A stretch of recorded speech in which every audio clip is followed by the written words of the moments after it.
Yay, the kids are finally asleep. So do you feel like... Playing a game? I've got a feeling a boss fight's coming up. Ooh, I just got wrecked. Headshot, baby. Ooh, it's your turn to get the baby. So are you up to the challenge? Run, run, run, run, run. And we're dead. That's when I realized I have no idea what I'm doing. GG.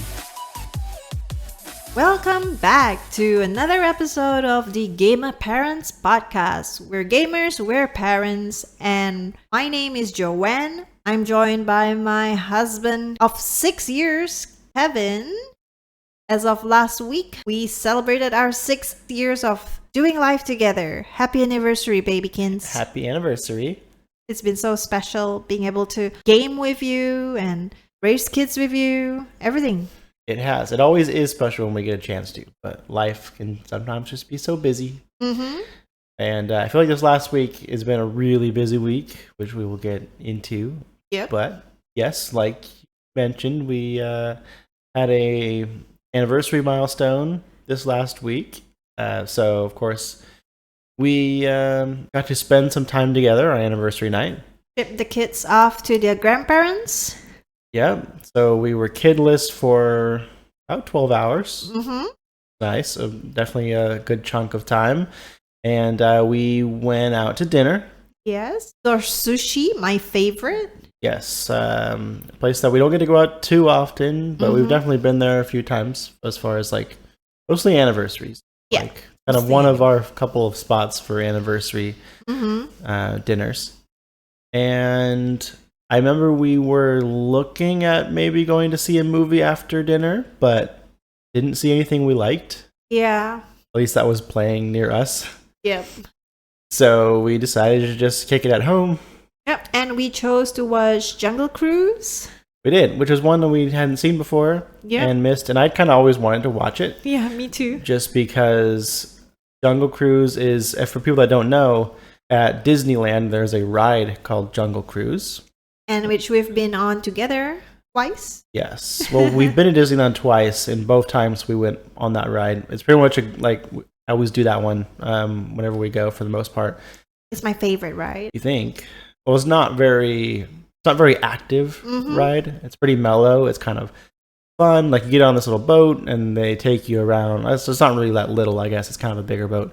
And they take you around this man-made Amazon-looking river, and the captain, what do you call them? I don't know, the captain of the boat. The skippers? I guess the skipper, using the term they use in the movie.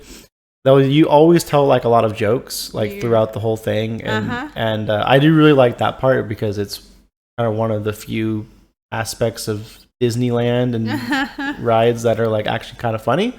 Yeah, they put some humor, a lot of like dad jokes, a lot of puns, a lot of puns and dad jokes. And they did a lot of those like puns like in the movie, which it features The Rock, Dwayne Johnson, right?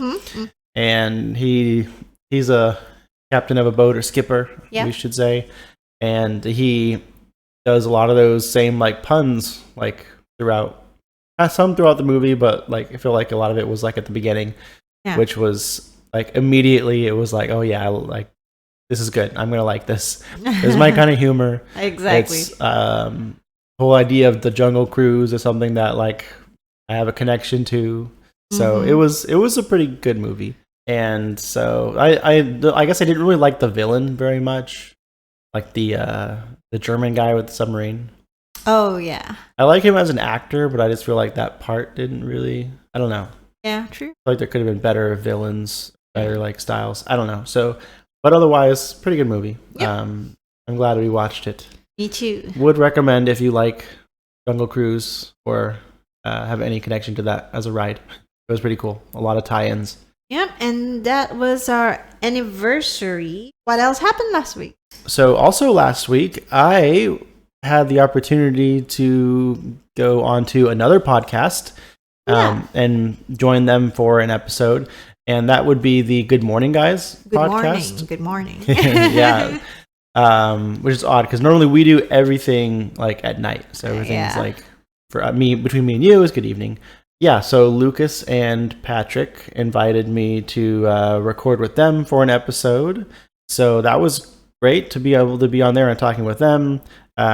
We've had Patrick on our show before, although this was probably earlier this year. February, actually, if I remember right. He covered for you one time when you were gone, when you were out of the country. He joined me for an episode and helped us out. So it was cool to be able to talk with those guys. We talked about our history of video games, and we talked about just a whole bunch of stuff. So, random stuff. Yeah, if you want to hear that conversation of the three of us talking through games and life and all kinds of stuff, you can check out the Good Morning Guys podcast. They're pretty much anywhere you can find podcasts, and they're very entertaining bunch. Yes, I was going to say they're pretty amazing and entertaining to listen to. They're funny. They're hilarious. They always are. They are always on their A game, and they produce a quality show. So if you like gaming podcasts, go check them out. In fact, they actually inspired us to do our podcast. Yeah, they were one that we listened to before we even got started, and kind of said, hey, we want to do something similar. Yeah. And so we did. Here we are. What else did we do this week? I know since December started, I have been super busy with the kids because I had this desire to have this tradition of going through 24 days of adventure with them. Advent and adventure. So we've been doing little stuff each and every day since December 1st. And that way that could be a yearly tradition now that they're old enough to. Among the stuff that we've done together are baking gingerbread cookies. You saw an army of them. That's on my gumdrop buttons moment. And then we've also making a lot of crafts, some ornaments, angels, jingle bells. Oh, and they also did some caroling in front of their grandparents for the first time. And it was really funny. We actually have a video of that we put up on Twitter and Instagram. It will go on Instagram soon, yes. Okay, it's pretty cute. It's also pretty funny. Yeah, it's they don't really remember the lyrics. I think it's something we were probably all guilty of.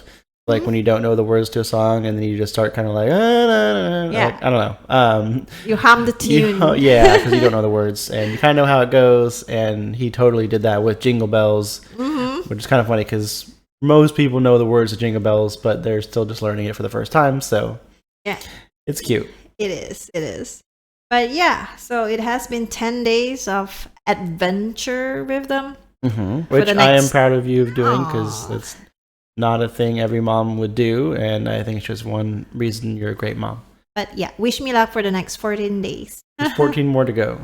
Exactly. And what about you? Do you do anything Christmassy with the kids? Well, speaking of Christmas and the Christmas season, we also happened to run into Mr. Santa Claus. Oh, good old Saint Nick. Last week. Yeah. And in an odd place, considering where you would normally meet Santa Claus. Not at the mall. No, not at a mall. We actually met him at the bank. I think he was on his way to, make a deposit or withdrawal or something. Yeah. And so a local bank had a Santa meeting thing. So we brought our kids there. So me and my parents, the kids' grandparents, took them to go meet Santa. They got to sit on his lap, tell him what they want for Christmas. Oh, by the way, Faith wants a mermaid, just so you know. So we'll need to figure that out before Christmas. And Dylan wants a fish, which we are also working on figuring out. Because I think it's okay for him to have a fish. Not a huge commitment in terms of time or money. So that will hopefully be talked about more in the next couple weeks. We'll see. But yeah, other than that, they got candy canes from Santa and some chocolates and stuff and a cookie, and then we were gone. But it was really cool because it was no one in there besides us. So we had Santa all to ourselves, which is weird. Out of all the 8 billion people in the world, we got to hang out with Santa that night. So it was pretty cool. They should have asked for a check since he was already at a bank. Yeah. So that was, we got our Santa visit in. We try to let the kids meet Santa somewhere every year, and it's not usually too hard to find some place that has a Santa visit. But this was nice. And he was a great Santa. He was a quality. Well, I mean, he was the Santa. quality Santa. There's only one good Santa. So, but yeah, that was our Santa visit. What else did we do this week? I know I did some WoW cooking, World of Warcraft cookbook cooking. Mm-hmm. And amongst them was the ribs that you really liked. Yes, those were very good. I mean, I love ribs and baby back ribs, yo. Yes, they were good. I mean, they had tons of meat on them, and the sauce that you used with them was really good too. Mm-hmm. But anything like special? Because it definitely tasted different. It wasn't like your normal kind of rib. So I'm wondering like what ingredient really makes it stand out. I feel like the red curry paste, and it has ketchup in it too. Oh. Yeah. I don't think I would have guessed that. Mm-hmm. Okay. And Worcestershire sauce. I do not know how to pronounce that sauce. I have a hard time with that one. But it's just like a whole bunch of sauces except barbecue sauce. Yeah, I was like, it didn't really taste like barbecue sauce. Yeah. It tasted different, which is still good. It was still okay. Mm-hmm. It's pretty good. Pretty good. But it was really like a labor of love because it was like 3 to 4 hours of baking it and stuff. Wow. Yeah. And plus you made mashed potatoes to go with it, which wasn't in the WoW cookbook, right? Yeah, that's just your mother's recipe. Yes. And that was those paired well together. Mm-hmm. Quite nicely. So that was a highlight meal of this last week. Be sure to check it on Instagram. It should be out this week. Yep. Check Instagram for pictures of that. Also, you made eggnog, right? Oh, yes, I did. Yep. Which was not your kid-friendly eggnog. Yeah, it's Spike. Spiked eggnog. Great Father Winter's favorite ale, apparently, from World of Warcraft as well. It has brandy, it has rum, and I was so worried I was gonna mess up, but by just, watching YouTube videos and really working hard, just to see that smile on Kevin's face once he drank a sip, it was all worth it. And I wasn't the only one that liked the eggnog. I think it was a hit pretty much across everybody. It was better than any other eggnog that I've ever had. Yeah, it's true. Because I'm not a fan of eggnog, to be honest. Yeah, and what did you say it had in it? What, whiskey? Brandy and rum. Brandy and rum. I think with the brandy and rum in it also just kind of like made it taste a little bit better or different, obviously, but it kind of takes away from like eggnog being just like super, super sweet, almost overly sweet. Mm-hmm. And it kind of put it in a nice place for me. It was so funny. I had to tell Kevin, like, we have to drink this up within 3 days, like a few days. And Kevin was also to go bad, basically. Yeah, else it's going to go bad. And Kevin was like, that's not a problem at all. Yeah, I'm not concerned about that. Yep. So that was a hit. You can also probably see pictures of it. On Instagram. Yep. Okay, cool. So now also this last week, as I think I mentioned on the previous podcast episode, I also announced it on Twitter and Discord, but this last Tuesday we did a Twitch stream where I finally went through a box of graded Pokemon cards that I have had for a little while and just kind of held on to because I wanted to open them up on stream with anyone that wanted to join me. And a few people did, and we went through probably 32 cards, something like that have all been graded based on their quality. And the results were okay, very mixed. No 10s, which would have been the highest grading you could get. I was kind of hoping for at least one 10 just to have a 10 in my collection. I mean, I already married a 10, but it'd be cool to have a Pokemon card that was a 10 too. So I guess you can't get lucky with who you marry and Pokemon cards, right? Yeah. That'd be too unfair for everybody else. I'm blushing here. I did get a lot of 9s though in the cards that I opened up. Maybe not a lot. Maybe like 4 or 5. 4 or 5, I'm sure. Something like that. I'll have to go through and like actually tally them up. I feel like most of them were like 7s and 8s, and then a few 9s. I think the lowest was like a 4. I think I had like 2 4s. I'm pretty sure you have a 3. Did I have a 3? Yeah, just 1. Yeah, there were some though. Like I looked at it and I was like, I don't know how it's a 3 or a 4. It didn't look that bad to me, but I probably need to look closer and I don't know, really inspect them better and try to make sense out of some of the grades that they got, so I can understand that whole process a little bit better. But anyways, I at least got to kind of go through the results of my first submission for card grading and can decide if I want to do any more of that in the future or not. One other thing that I did was I listed a bunch of my cards online for sale. Oh, on what website is that? It's called TCG Player, which is basically kind of like an eBay kind of thing, but for trading cards. And just trying to turn some of my more common cards into some cash, hopefully. So we'll see how that goes. I'm not like in a huge rush to get rid of everything, but I decided to just list everything and see how all that progresses as time goes on. Another thing we did today, Dylan and I were playing some Hangman. Yeah, I taught him that game this week. Yeah, so this was my first time like getting a chance to play Hangman with him. And I think most people, especially they're our age, know what Hangman is, the game, right? Where somebody picks a word and then the other person has so many guesses to like, they guess one letter at a time and they try and figure out what the word is. And he loves to pick the words, right? So he would pick a word that he knows how to spell. Usually they're not like too long or difficult. And we have to guess the letters. And I forget exactly like what point we were in the game, but the word he chose was apple, right? And I think I maybe had like one or two letters revealed. And I think I said like L, right? And then he's like thinking to himself, like, does apple have an L?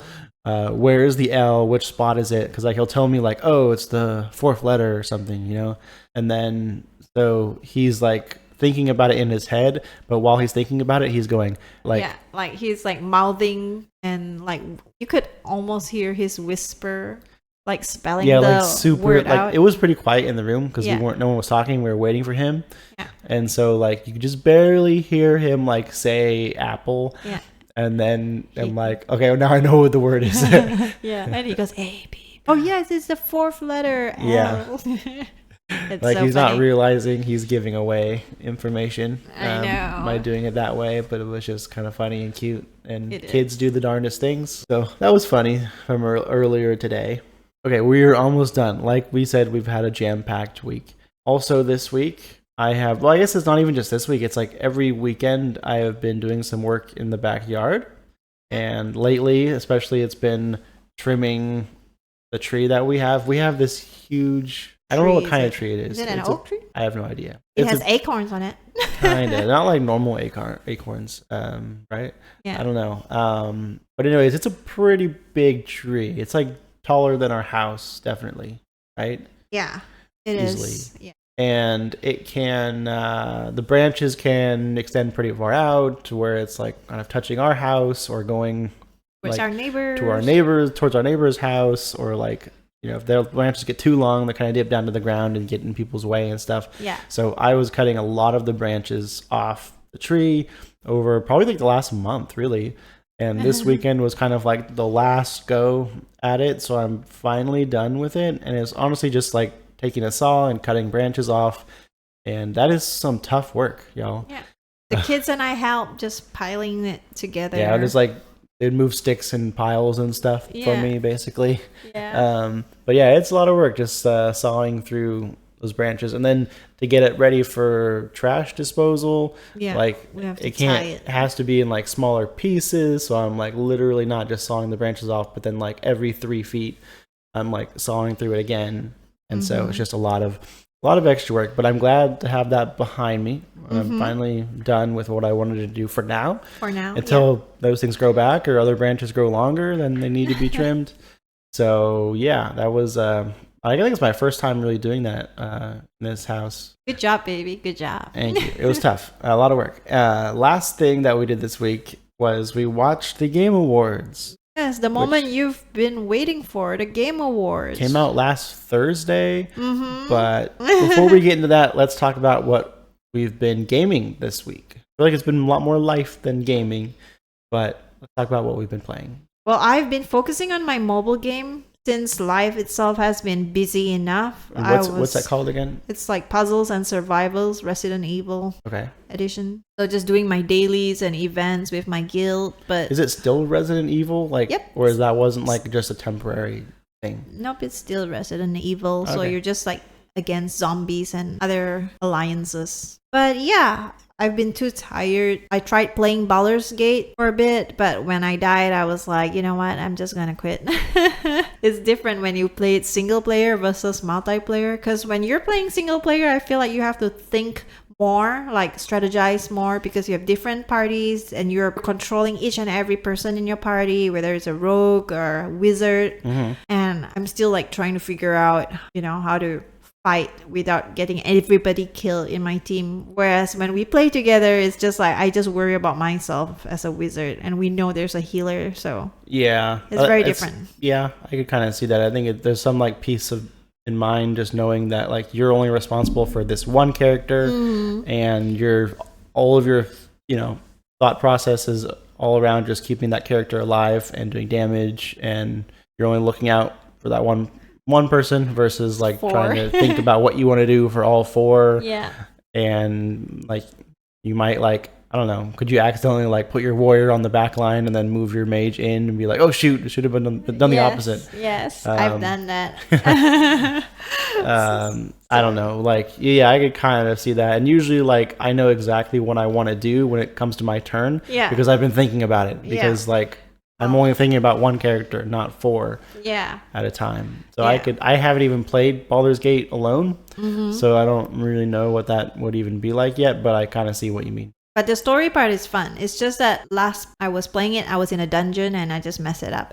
So yeah, but even like the story stuff was kind of cool with the 3 of us that played together, because we could like, I'll go this way, you go that way, well, I'll go this way, well, and then like we would like, oh, I found something cool, guys, come over here. That really helped. Right, so like I feel like it kind of sped up some of the like exploration, just like going around town, like finding the key stuff we needed to. True that. Just made it a little bit faster, and like finding the waypoints. Waypoints. Just finding those made it a lot easier when we could kind of all 3 of us split up a little bit. Yep, I agree. But yeah, those were the 2 games that I was playing last week, apart from the game of life itself. Yeah. What about you? So I did a little bit more than that. My gaming still was a little bit sporadic. It's going to seem like I did a lot, but I honestly don't feel like I did very much. Not as much as most weeks. But I did get a chance to play Forspoken one more time. Oh yeah, I really like that. And I like it. The story is okay so far. I do like the combat quite a bit, and like particularly the movement in combat is very fluid and active, and it's very not boring. The enemies are all interesting. Probably the only complaint that I have is like player and NPC interaction seems very like awkward. I don't know, like these are definitely NPCs, right? Like I feel like some NPCs are made better, and it almost feels like your character's actually talking to them, but like this way, like they're not even looking at each other when they're talking. And I'm just like, I feel like so many games nowadays like do it better, like where like they at least like try to make eye contact, Couldn't see eye to eye with them. Yeah, they did not. My character saw eye to eye with no one. Or they cross-eyed. Yeah.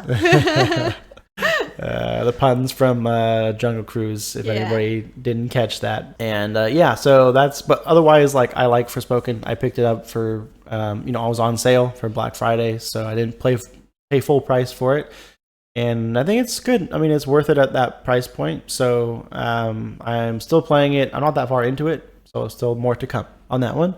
I did also get to play a little bit of Elden Ring this week as well. I think I mentioned it last week. I am only playing it on the seamless co-op mod. So I'm playing it with a buddy, and I haven't really played it a whole lot by myself, so I feel like I'm not getting the normal experience necessarily, but I'm having fun nonetheless. I am pretty sure that when you play with 2 people, it does give the bosses like way more health, so it's not making it like drastically easier just by there being 2 of us, which is probably a good thing because it still makes it pretty challenging, and it's still very challenging. We're still taking many attempts on every boss. Have not gotten to Millennia yet, who's known for being the hardest boss in the game, maybe even the hardest boss ever created. I've had some people say that. Learning a lot more about the lore of Elden Ring, which is pretty interesting. And just a beautiful game. Like there's a few moments that I've had like while playing it so far that just like the boss fights, and I'm just like, wow, like this is like I could just like set my controller down and just like watch this play out, and like be happy. Just let them visually seeing it is like it's stunning kind of in a game. It's Yeah, it's very well made. I can see why they won Game of the Year last year. And I'm glad that I'm finally playing it, even though I'm very late to the Elden Ring party. Yeah. But very much enjoying it, and I definitely want to see it through. Better late than never, they say. Yep. So aside from Elden Ring, I've been playing a little bit of Slay the Spire. I have probably 5 or so hours worth, maybe 5 to 10 of Slay the Spire.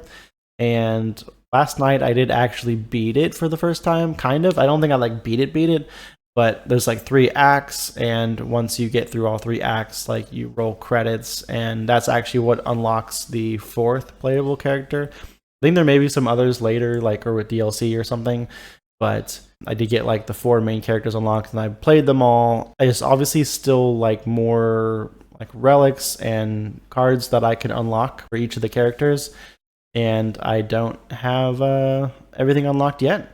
I did get a lot of the stuff done for the Silent, who is like the kind of roguish type character, and that's probably my favorite so far.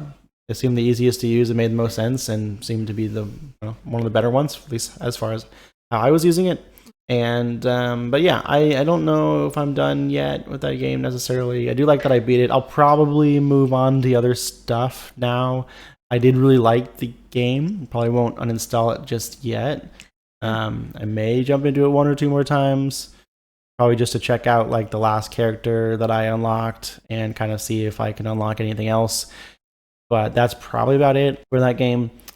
Also, of course, I've been playing Marvel Snap, a little bit of Marvel Snap, and it's not Kevin without Marvel Snap. Yeah, that's right. We did just have a new season start, and I again bought the battle pass for this one. I did not hit level 100 last season, which is the first time in probably 3 or 4 seasons, which was okay. I tried not to let it get to me that I didn't. I think I peaked at like 95, 96. I was close, but I couldn't quite get there. And then as the hours kind of count down, I didn't stress myself out about it too much. It's only a skin you get, really, like a card back, I should say. So it's not really and anything too valuable. Rights. Yeah, it's the bragging rights, let's be honest. That's what we look forward to the most. I hardly ever use any of the card backs that we get from that. But yeah, some cool new cards that came out recently, Annihilus, and I forget the one that just came out, but I'm having fun with some of the new cards too. And last game that I played, and very lightly played, so with the Pokemon hype that I've been on recently and a long-lasting love of Pokemon that spans over the last 20 plus years, but I decided to try out the Pokemon trading card game. And did it like disappoint you as much as Yu-Gi-Oh did? Yeah, well, maybe not as much, but pretty similar experiences with both. As far as like how the game is played and all that, it kind of is pretty much how I remember it being.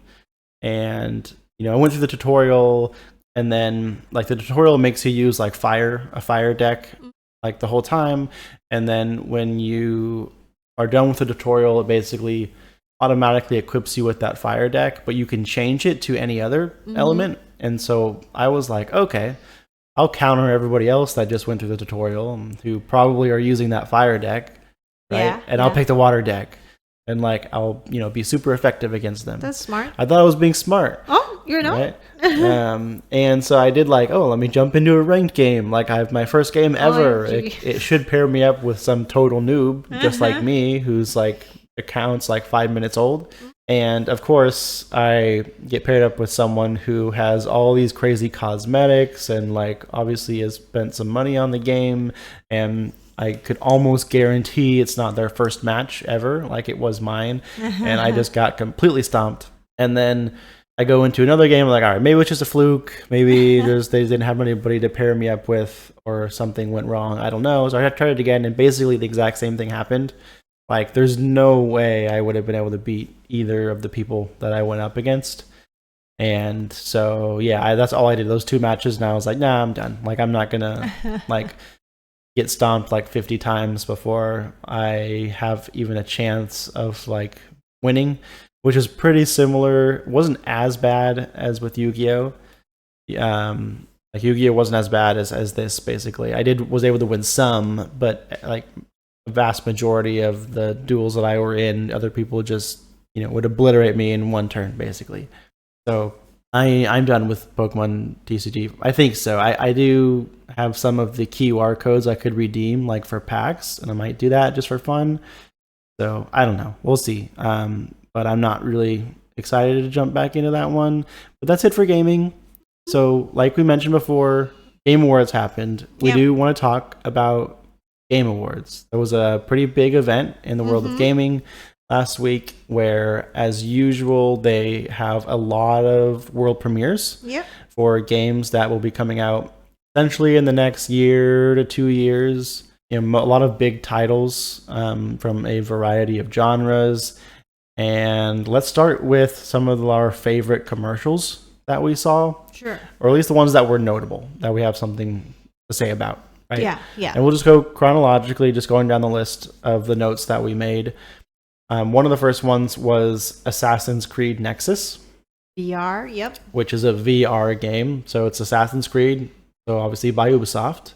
And what was your thoughts on that one? Because remember you said something that I was like, okay, yeah, I could kind of see that. Yeah, at first I was like, oh, they're playing it in first person, and then just got me feeling real sick, like motion sickness. And I'm like, okay, I can't play this game. I like Assassin's Creed, but definitely not VR. Have you played anything VR? I've tried, those like VR simulators at the mall. Yeah. Yeah, that I've tried. Did that make you sick? No, it was just walking the plank on a super sky-rise building. My legs were shaking. Like I can't tell my brain, this is not real. This is not real. So I was like trembling and I couldn't walk the plank. I think I went halfway and then I just fall on my knees. Like I couldn't. I'm sure everybody watching you was having a good time. Yeah, that was funny. Yeah. So yeah, never again. Okay. Yeah, because I could kind of see VR. I didn't really think about it before, but I could see VR kind of triggering your motion sickness a little bit. And that one, there's a lot of movement. You're like jumping from roof to roof and like jumping from the roof down on it, attacking people kind of thing, like normal in Assassin's Creed games, right? A lot of movement, even like for VR. So I can kind of see that one. That makes sense to me. Other than that, I don't know. I think VR is cool, but I don't know if Assassin's Creed VR would be a direction that I would go if we even had a VR console, which we don't. But next, there was a reveal for the game known as Windblown, which is from the creators of Dead Cells, which I was excited about because I like Dead Cells. It was very cartoony, at least like in the cinematic part. Even in the gameplay, they did show a very little bit of gameplay. It was still pretty cartoony, but like pretty gory. But it's a cartoony gory, so it's not like super disturbing. Yeah, not gory to me. Well, it means like people being cut in half and blood, but like it's super cartoony, so I feel like it's not as bad as like super realistic gore. And from the little bit of gameplay that they showed, it was definitely multiplayer. And it appears to be a roguelike, which would make sense because it's from the creators of Dead Cells, who've made a very good roguelike there. And this one being multiplayer, which Dead Cells I don't think is multiplayer. And this one, I think is going to look even better. At least to me, it looks cooler. It's not like a 2D platformer like Dead Cells is. I think this one would make it a little more fun. Plus being multiplayer would just make it even better. So I am keeping my eye out for that one when it comes out.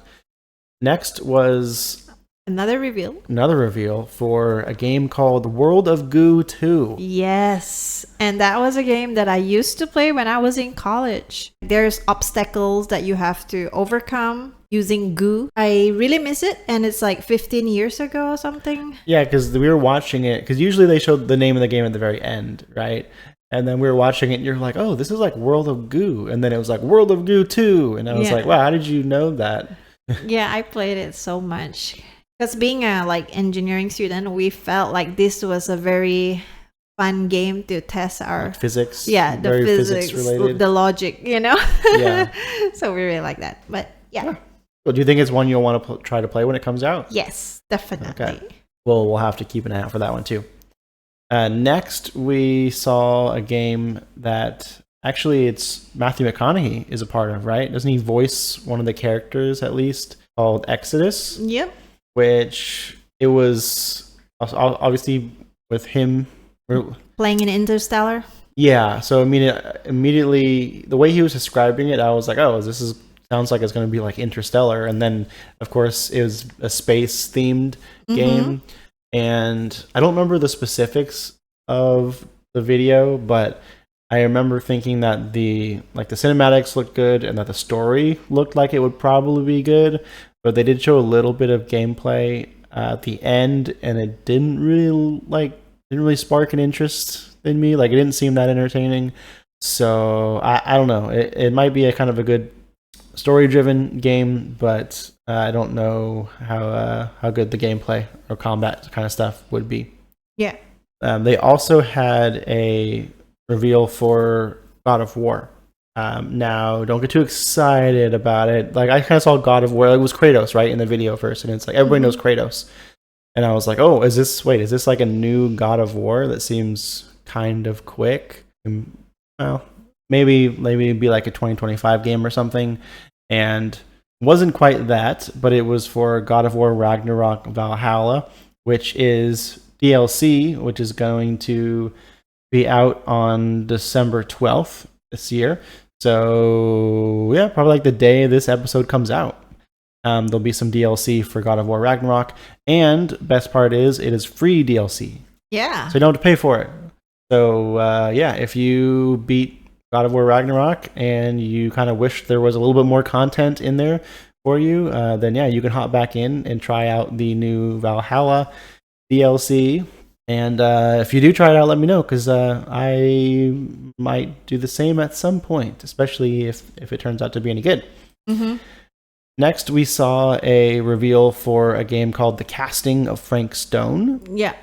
And there was no gameplay or anything in it, but the trailer kind of mentioned that it's from the world of Dead by Daylight, which is a game that I really enjoyed playing with Kevin because it's multiplayer and thriller, I would say.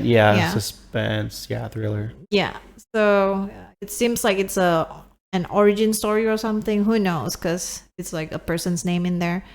But definitely something I want to check out if it's on Game Pass, because Dead by Daylight was on Game Pass, remember? Yep. I'm hoping a lot of these games do make their way to Game Pass. Yeah. And I mean, a handful of them will, I'm sure, just because a lot of those studios have already put games on Game Pass and that kind of thing, or maybe their prequels are on there.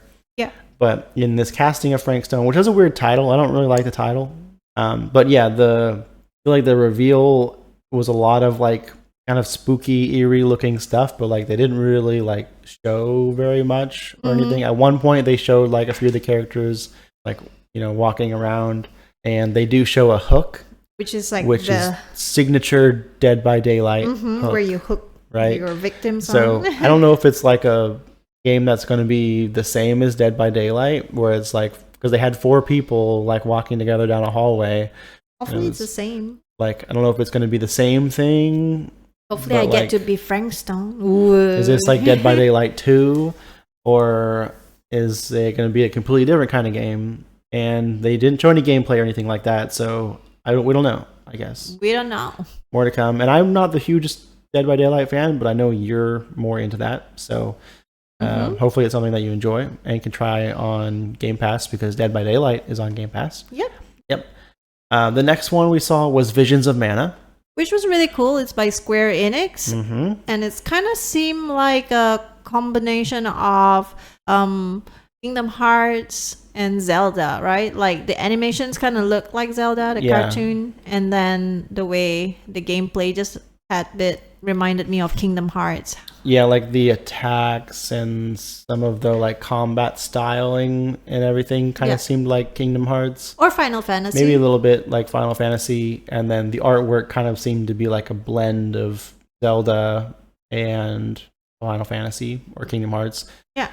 Somewhere in the mix of all 3 of those games, like Visions of Mana lives somewhere in there. But it looks interesting and definitely something I would like to try, because I know Kingdom Hearts was not that difficult. I enjoyed it, so hopefully this would be as fun. Yeah, that's one that I out of this whole list, that's one that I could definitely see myself playing at some point when it does come out. Then there's also the next reveal of Jurassic Park Survival, which is really cool because it reminded us so much of the movie scene where in the kitchen, you know? Yeah, so the first Jurassic Park movie of I don't remember what year it was, like 1990 something, when we were kids, and everybody remembers a few iconic scenes from that movie, which they put into the trailer. So the character was completely different. Yeah. But yeah, she goes into like that kitchen scene where she's like hiding behind like the metal, countertop or whatever. And, you see the Velociraptor come in the kitchen door, and then she like starts to run, but then she like knocks over the a metal ladle that makes a loud noise, right? And of course it gets the raptor's attention. Yeah, they always do that. Yeah, and then she like makes it outside, and she sees like a puddle of water, and then the water like ripples, and then she turns around and the T-Rex is behind her like stomping around, Yeah. So it was some things that like had, I feel like those were tie-ins with the movies a little bit, which was kind of cool because I always liked the movies. And then they showed some gameplay from the game, and it was kind of like okay. I think it was just kind of cool because it's Jurassic Park, and I liked the Jurassic Park movie. Yeah, the gameplay really reminded me of the games at the arcade where you get into a vehicle. Yeah. If it was something like that, like I would, I could totally see like playing it at like an arcade or something. I don't think I would play it unless it's on Game Pass, maybe. Yeah. Maybe. But if it's not, definitely not. Unless I see more that changes my mind. But at this point, that's kind of where I stand. The next one that we saw was called Lost Records. Bloom and Rage. That's right. From the creators of Life is Strange, which is one of my favorite game ever played. Like the story game. You did really like. I remember you like crying oh yeah, those games because they were so emotionally touching. Totally forgot about that, but thanks for reminding me. Yes. Yeah. Well, hey, that's good. That's an accomplishment of the developers that they're able to create a story that's so good that can make you feel all kinds of ways, right? Yeah. And I think they have proven themselves to be able to be good story writers to you, at least, right? With Life is Strange, and you eat that stuff up. So hopefully this will be another one that you like. It did seem like, some youngsters like partying out in the woods or something, and then they get into trouble somehow, or like something happens, right? Yeah. And then it shows them like 30 years in the future or something, or 20 something years in the future, and they are, I guess, meeting again or something like that. I don't know. Anyways, there's some story there, Yeah, it definitely looked interesting. I'm going to check that out when it comes. Yep. Next, we did see Skull and Bones by Ubisoft, which is really very pirate-like, kind of like Sea of Thieves, if you ask me. People have kind of compared it to Sea of Thieves, which the Sea of Thieves hit the shelves way sooner than Skull and Bones will. I know Skull and Bones got a lot of delays, but people kind of just compare it to another Sea of Thieves, and I feel like we kind of got our pirate fix in with Sea of Thieves, and I don't feel the need to get back to anything similar. Yep. So I don't even really have any interest in trying Skull and Bones. Me neither. At all. Like, even if I see more and it makes it look better, I'm still like, I don't need to be a pirate again. So ahoy, matey. I'm good.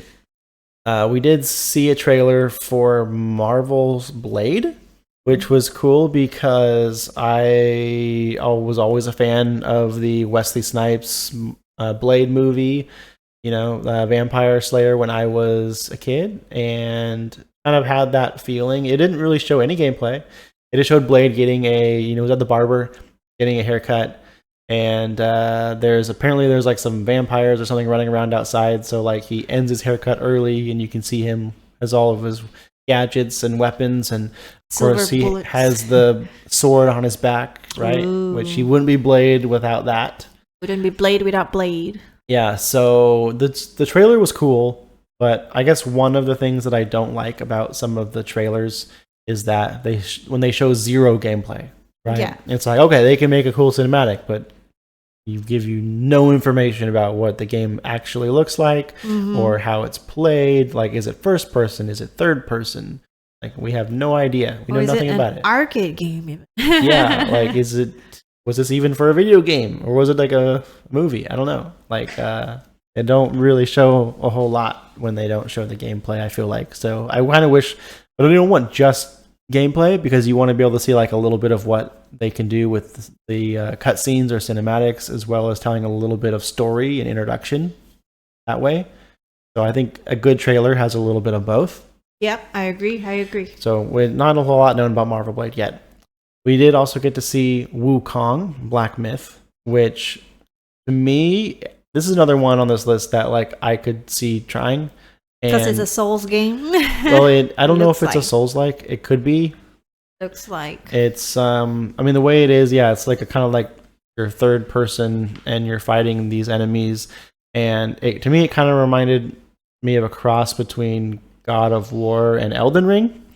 And it was similar to God of War, and like the scenery looked a lot of the same, right? Like mountains and plains and valleys and all this kind of fantasy terrain type of stuff. And the cinematics kind of seemed like that, like epic cutscenes between you and these giants and huge creatures and stuff. But then the part that reminded me of Elden Ring is all of the like enemies and all of the life that you encounter is like very like dark and in a way disturbing, kind of like Elden Ring and most Souls games are. Mm-hmm.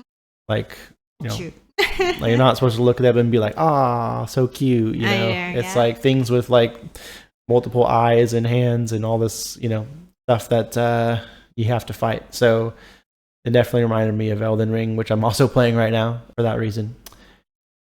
Next one we got to see was Mecha Break, which to me, this is one that I was like, wow, this is pretty crazy of a game. And to me, it reminded me of Gundam a lot, which I used to watch some when I was a kid.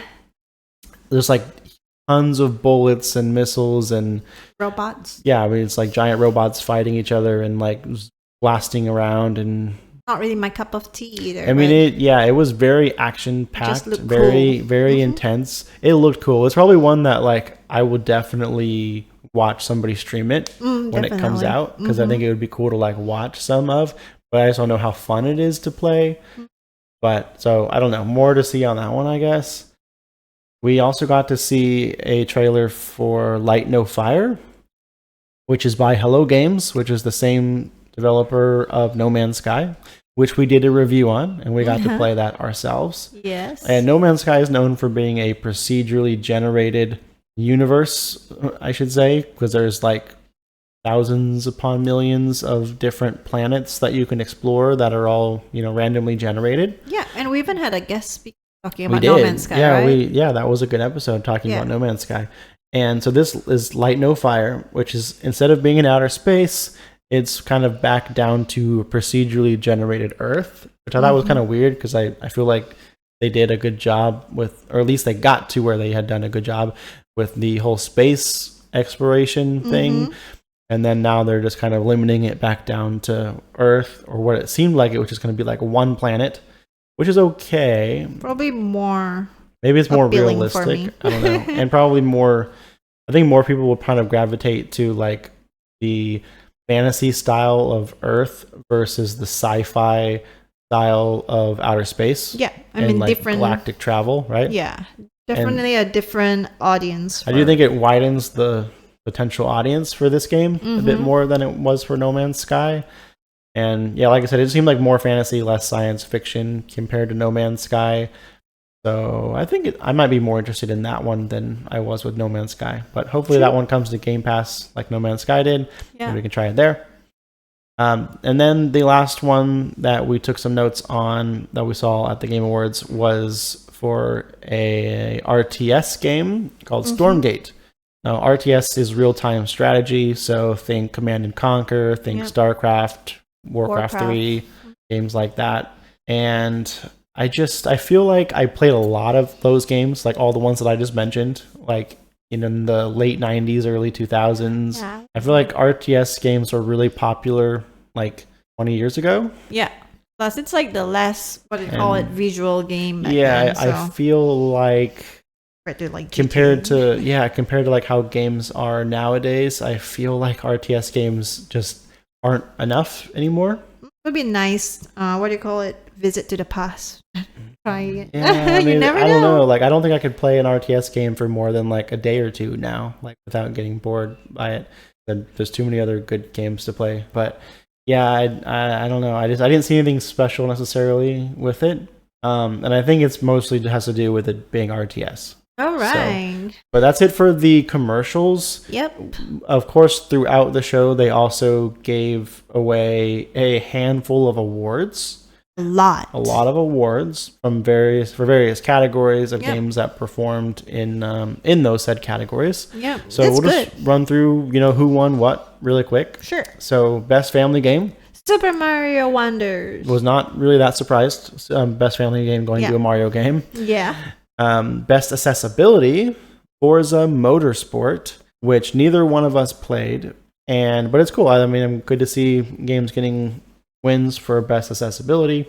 Best performance, which is a individual voice actor essentially on how they do performing. It's Astarion from Baldur's Gate 3. Yeah, so if you play Baldur's Gate 3, you probably know Astarion. He is the rogue vampire guy who can join your party pretty early on into the game. Yep, he is in my party for my single player one. Yeah, our playthrough, where we played through together, we did not really get to use Astarion, so I didn't really get to hear his voice very much, maybe like 2 or 3 times at the most. Yeah. And I remember his voice being pretty good. The voice acting was really great. Kind of reminds me of Sire Denathorus. Yes, that voice acting is really good. Yeah, I mean, like they had that, eloquent style of talk. That's true. Yeah, there's some good voice acting in WoW too, but yeah, I think it was cool seeing a character that we took notice of as like, oh wow, that's good voice acting,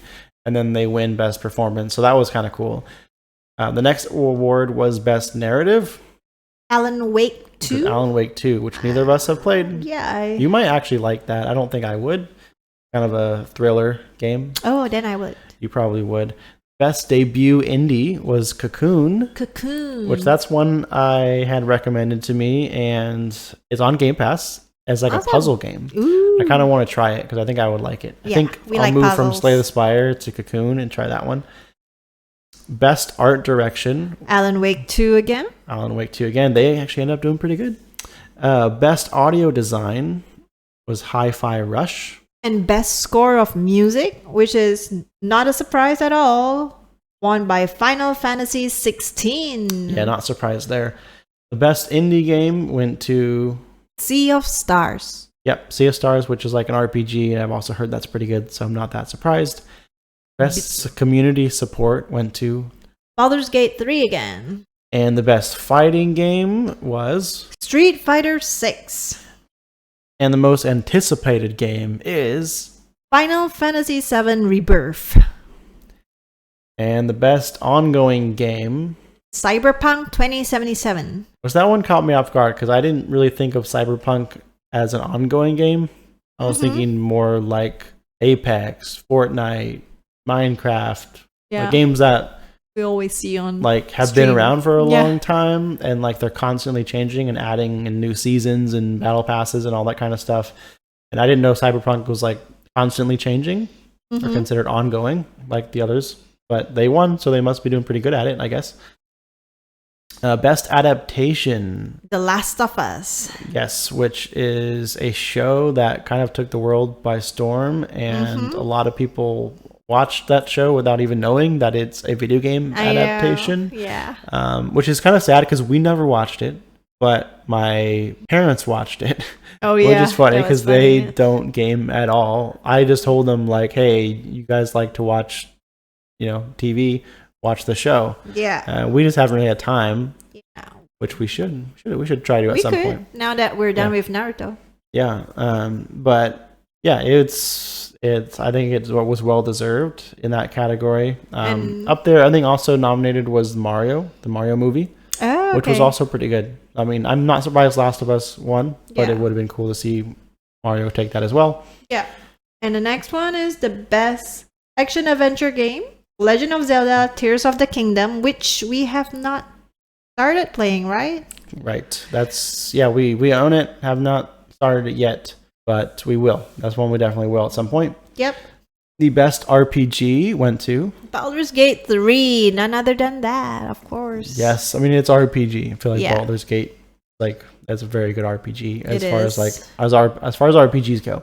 Mm-hmm. The best sim and strategy game was Pikmin 4, which neither of us have tried playing, right? I've played Pikmin 1 and Pikmin 2. Yeah, I've never Pikmin played 4. anything since. Yeah.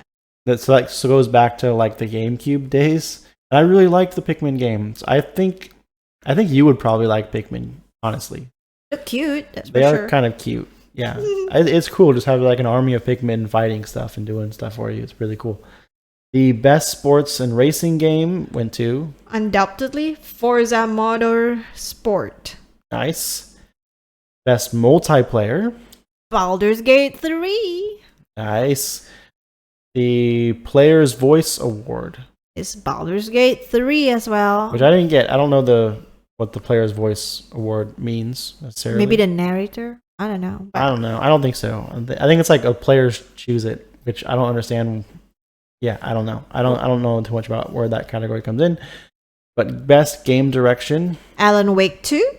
and last but not least, so game of the year. So the nominees for game of the year were Alan Wake 2, Baldur's Gate 3, Marvel's Spider-Man 2, Resident Evil 4, Super Mario Bros. Wonder, and The Legend of Zelda Tears of the Kingdom. All pretty amazing games Yes. across all walks of gaming, from Super Mario to Resident Evil. Mm-hmm. And we only played one of these games. The one that we played happened to be... The winner, but yes, game of the year went to Baldur's Gate 3, Yes. which I was pretty excited about because I think Baldur's Gate 3 has been an amazing game. It has? It's one that I had zero hype for up until the point it was released. Even afterwards, it took some people to convince me to even try it. Mm-hmm. And I'm really glad that I did because I really like the game. It's probably my game of the year.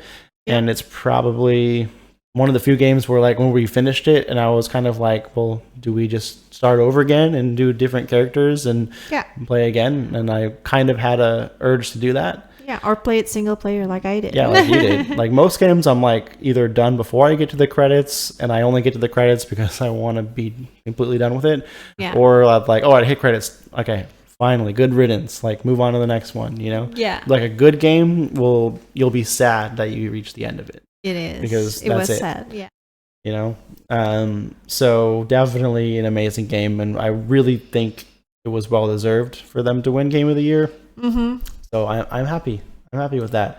Yes. So that's all of the awards for the Video Game Awards this year for 2023. Mm-hmm. That wraps up this episode. So we can just run through where people can find us if they'd like to, which would be over on YouTube, on the YouTube channel Gamer Parents Podcast, which is where we also put up our podcast episodes. Mm-hmm. Or you can follow us over on Twitter at twitter.com/gamerparentspod. Or on Instagram at gamer_parents_podcast. You can give us a like, follow, subscribe, whatever it is, wherever it is. We would greatly appreciate it. The best place to come and hang out with us would definitely be our Discord server. Link for that is in the video or podcast episode description. Mm-hmm. And most nights we are in the voice chat just hanging out. So if you want to pop in, say hello, tell us what you're playing. Yeah. And what you think about it. We'd love to chat with you. But that's all that we have for you guys this time. We'll catch you in the next one. Bye.